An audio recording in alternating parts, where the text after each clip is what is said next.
Kedengaran? Oke, terima kasih. Selamat pagi teman-teman semua. Yang lain silakan lihat di IG-nya humas.pnj. Nanti kalau sampaikan ke teman-teman yang ada. Terus yang kedua, tetap suasana masih PSBB, pembatasan sosial berskala besar. Saya mengharapkan teman-teman semuanya bisa menerapkan, kita bersama-sama lah menerapkan physical distancing, protokol kesehatan dalam hal ini. Yang tidak pakai masker silakan keluar aja, ya. Terus jaga jarak. Yang terakhir jangan ada yang foto dari belakang. Oke, terima kasih teman-teman. Yang saya hormati Pak Wakapolres, Pak Kasat Narkoba Polres Jakarta Selatan, Pak Vivi, teman-teman dari Sat Narkoba, rekan-rekan wartawan yang saya cintai. Tadi pagi semuanya ribut, sudah telepon kiri kanan.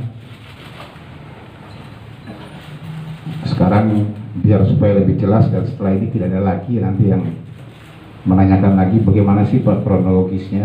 Ini akan saya jelaskan semuanya. Memang betul apa yang teman-teman tanyakan, sejak tanggal 26 sebenarnya, ya, 26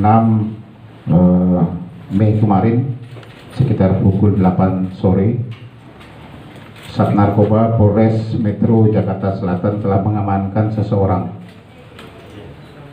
Dia adalah public figure, ya, public figure, inisialnya adalah DS.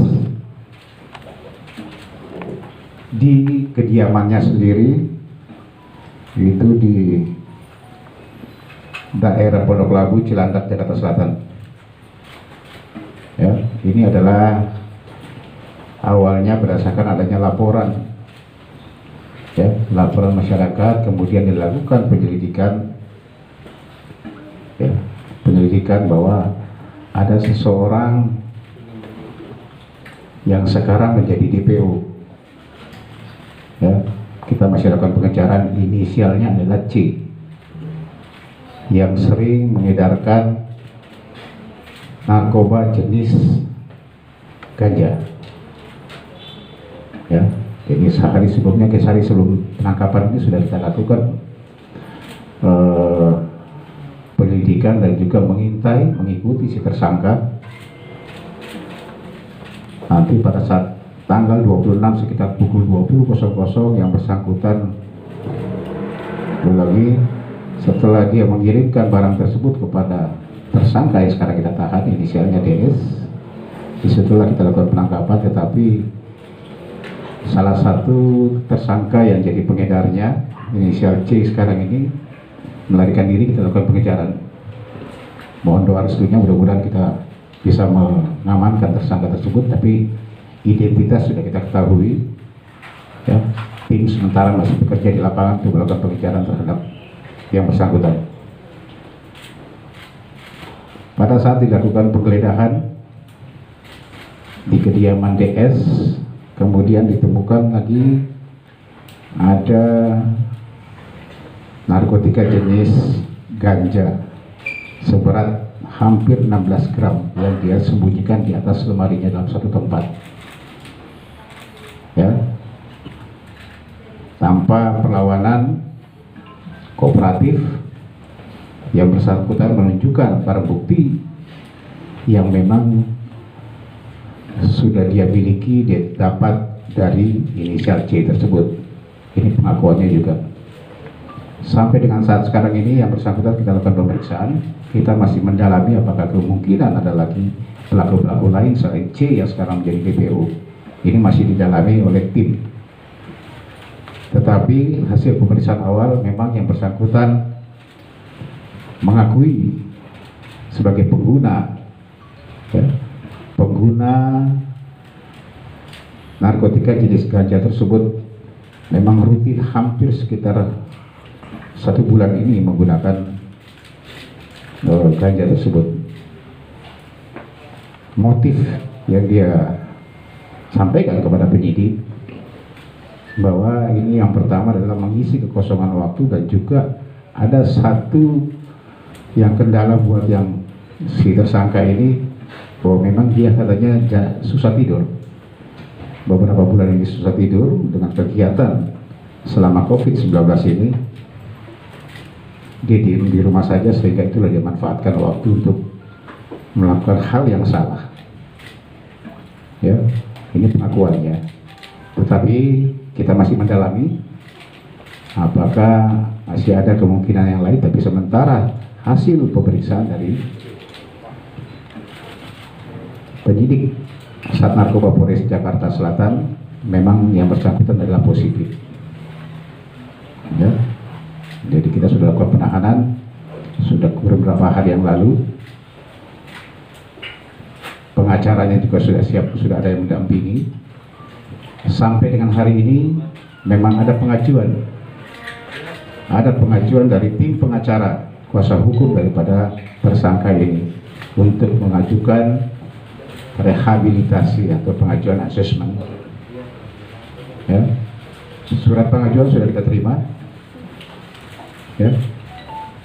Silakan saja, itu hak daripada tersangka. Tapi kita masih menunggu nanti hasil dari BNP DKI Jakarta. Kalau memang disetujui itu dilakukan asesmen, BNNK Jakarta Selatan. Saya ulangi, BNNK Jakarta Selatan. Kalau memang hasil pengajuan daripada tim kuasa hukumnya maupun keluarganya diajukan rehabilitasi untuk disetujui untuk dilakukan asesmen, kita akan tunduk, kita akan lakukan asesmen terhadap yang bersangkutan. Ya. Kita tunggu saja besok, mudah-mudahan 1-2 hari ini ada hasilnya. Tetapi sementara masih kita terus lakukan pemeriksaan, kita lakukan penahanan terhadap yang bersangkutan. Ini mungkin teman-teman yang bisa saya sampaikan ke teman-teman semuanya. Silakan kalau memang ada yang mau ditanyakan atau mungkin ada tambahan. Cukup, Pak. Oke, silakan, saya mau juga pertanyaan. Silakan. Ada yang mau nanya kan?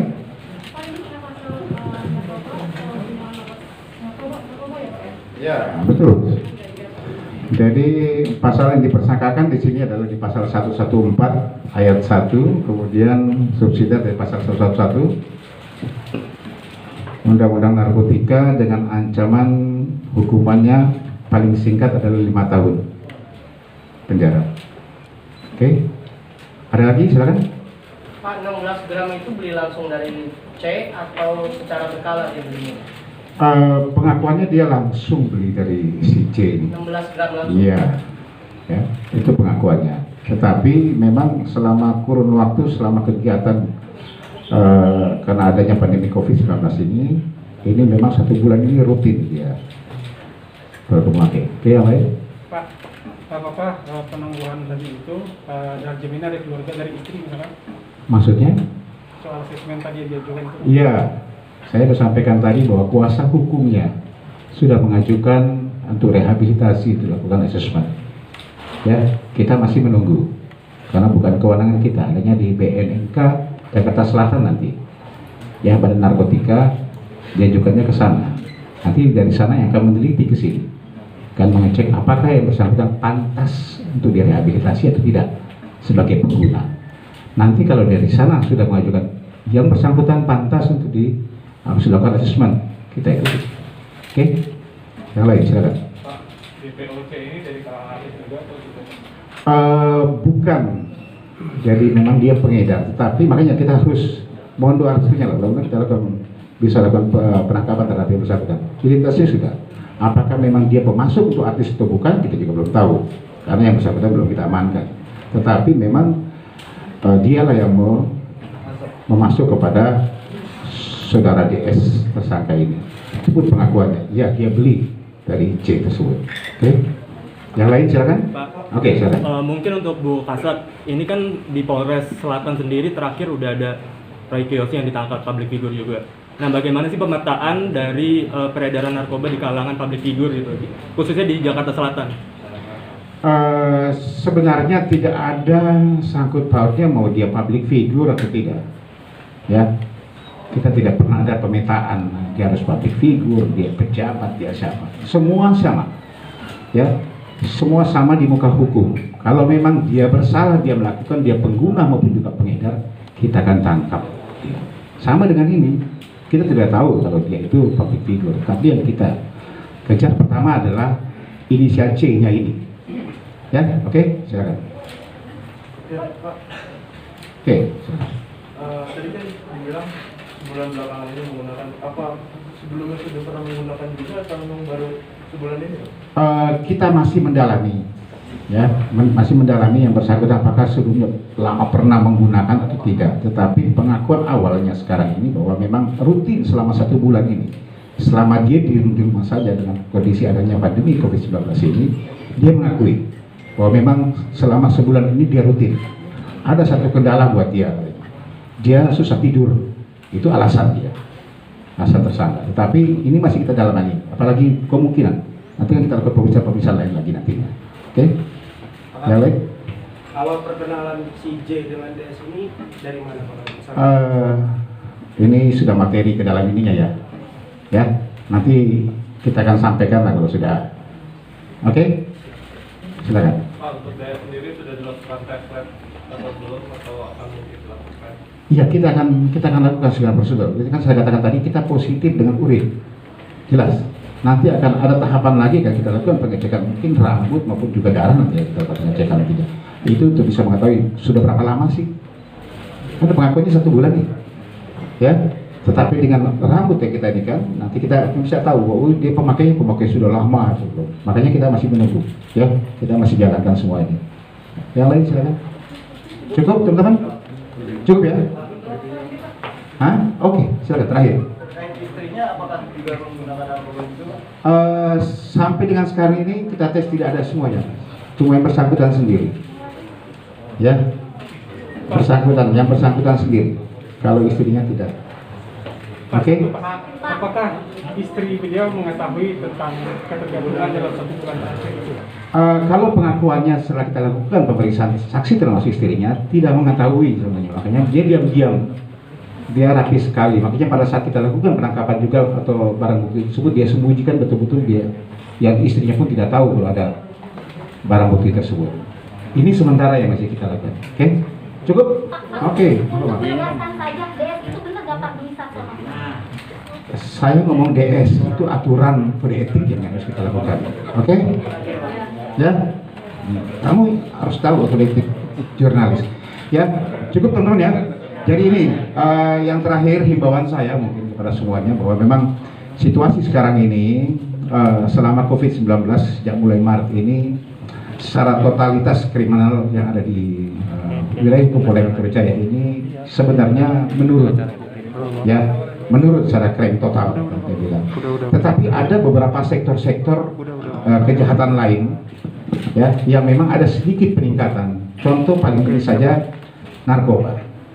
Ya, narkoba salah satunya. Yang kedua adalah penyebaran berita-berita hoax yang ada. Polda Metro Jaya telah menyelidiki sekitar 480 lebih selama COVID-19 ini penyebaran hate speech atau berita-berita bohong. Ya, sudah ada beberapa yang sudah diungkap.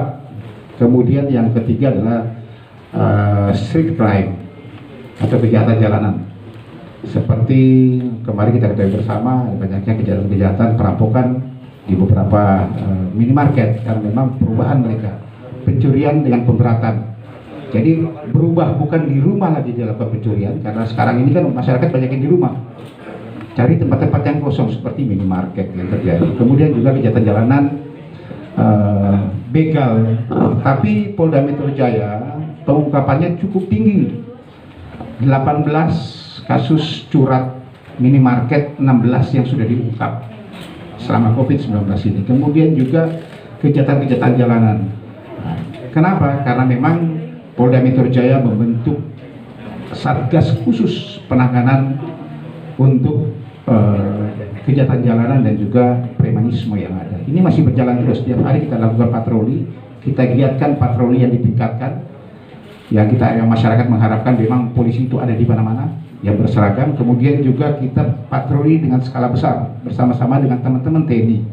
Ya, teman-teman boleh lihat tiap malam kita giat di mapping mana jam-jam yang rawan di kriminal yang tertentu. Kemudian Disitulah kita plotting hasil mapping dari masing-masing wilayah untuk tim khusus ini yang bergerak.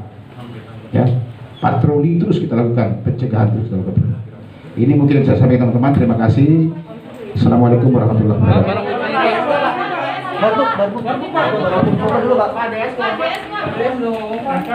Desnya suruh ngomong Pak. Pak, Des dong ngomong Pak.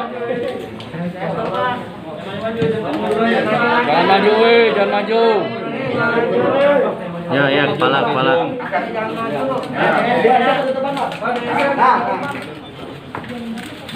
Pak, sini Pak. Kiri Pak. Menjadi bro, kiri menjadi.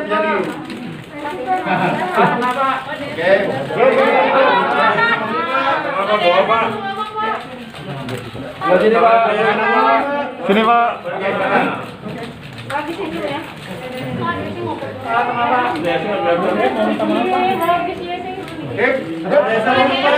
Pak, DS-nya Pak.